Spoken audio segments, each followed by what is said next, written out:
नमस्कार, मी सोनाली रवींद्र खलोकार, सावित्री शक्तीपीठ महाराष्ट्र पुणे, शाखा परतवाडा. 11 एप्रिल 2026 महात्मा फुले यांची 200वी जयंती शुभारंभ होत आहे. त्यानिमित्ताने महात्मा फुले यांनी त्या काळी अखंडाद्वारे मोठे प्रबोधनात्मक कार्य केले. ते आजही उपयुक्त आहे. ऐका त्यापैकी एक अखंड व त्याचा भावार्थ. मानवाचे हक्क सर्वास कळता, मग कोण त्राता आर्यभटा. विचारिते झाले सर्व कसे नीच, आर्यकारे उंच बळीस्तानी. विचारिते वेद अज्ञाना डसती, विळात पडती सर्पवत. भांडणे लागता सर्वांचे वाटोळे, पाखंडे सोहळे फेका दूर. येणारे आरिष्ट कसे तरी टाळा, शूद्राधिक गळा पडा आता.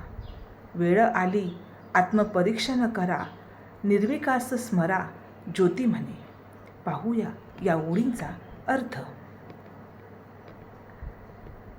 सर्व लोकांना माणसाचे हक्क सांगितले जातात, पण तरीही त्या हक्काचा खरा अर्थ समजणारा ज्ञानी कोण आहे? विचार केला तर सर्व माणसे सारखीच आहेत. मग काही लोक स्वतःला उच्च म्हणजे श्रेष्ठ आणि इतरांना नीच का मानतात? विषमता हे अज्ञानामुळे निर्माण झालेले वेळ आहे. जसे साप चावल्यावर माणूस घाबरून पळतो, तसे लोक अज्ञानामुळे भेदभाव करतात. भेदभाव आणि खोटेपणामुळे लोकांमध्ये भांडणे होतात आणि सर्वांचे नुकसान होते. म्हणून पाखंड सोडले पाहिजे. हे वाईट प्रकार शक्य तितके टाळा आणि शुद्ध बुद्धीने वागा.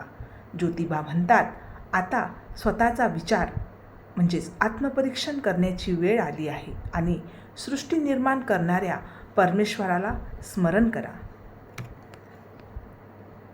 महात्मा फुले यांनी दिलेला संदेश आजही उपयुक्त आहे. आपण सर्वांनी त्याचा आपल्या जीवनात अवलंब केला पाहिजे. ही सावित्री शक्तीपीठ पुणे महाराष्ट्राच्या वतीने मी आपणा सर्वांस विनंती करते. जय ज्योती, जय सावित्री.